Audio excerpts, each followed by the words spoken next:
Iran is feeling the pinch.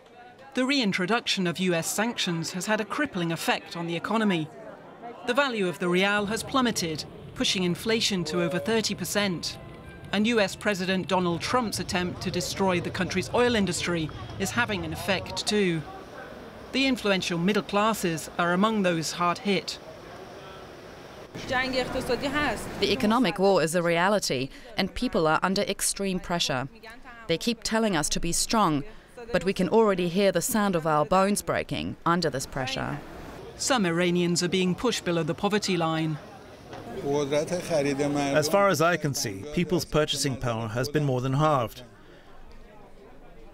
Anyone earning between 1.5 million rials to 2 million rials a month, between 35 and 47 US dollars, who also needs to pay rent, won't be able to even afford to buy bread and potatoes. It's unimaginable. The lifting of sanctions in 2016 spurred rapid growth of more than 12%, but their reimposition last year dealt a massive blow. The International Monetary Fund is forecasting the Iranian economy will shrink by 6% this year. The withdrawal of foreign companies has also driven up unemployment. European firms that have left include car makers Mercedes and Peugeot. But smaller firms are also becoming increasingly wary of doing business in Iran. Should Iran follow through on its threat to enrich uranium beyond permitted levels, the nuclear deal could collapse entirely. In that case, UN sanctions would also be reimposed, a move that could bring Iran's economy to its knees. Michael Tockuss is with the German-Iranian Chamber of Commerce and joins us now from Hamburg.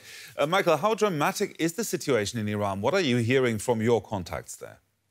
Well, the sanctions are very feelable and visible in the streets of Tehran. For every Iranian, in the last weeks and months, the prices for daily products increased dramatically. So these sanctions are not specific anymore. They are not against special companies or against the rulers of the country. The sanctions hit the average Iranians all over the country. But German and European countries do not have to comply with the sanctions against Iran. Nevertheless, trade has fallen sharply. Why? It has fallen dramatically. For the first quarter 2019, we as German companies exported around 50% of the amount of goods and services compared to the year before. So you can realize that the business gets more difficult, not from the legal side. It gets difficult from the practical side, from the side of money transfer, and it gets difficult from the fears our American friends are spreading here in Germany and in Europe. You're talking about the practical side, their money transfers. The EU developed a new payment system just at the beginning of the year to circumvent the US sanctions. What happened to that? Did that help? Well, it started, I think, at the end of January, and still it's not really working practically.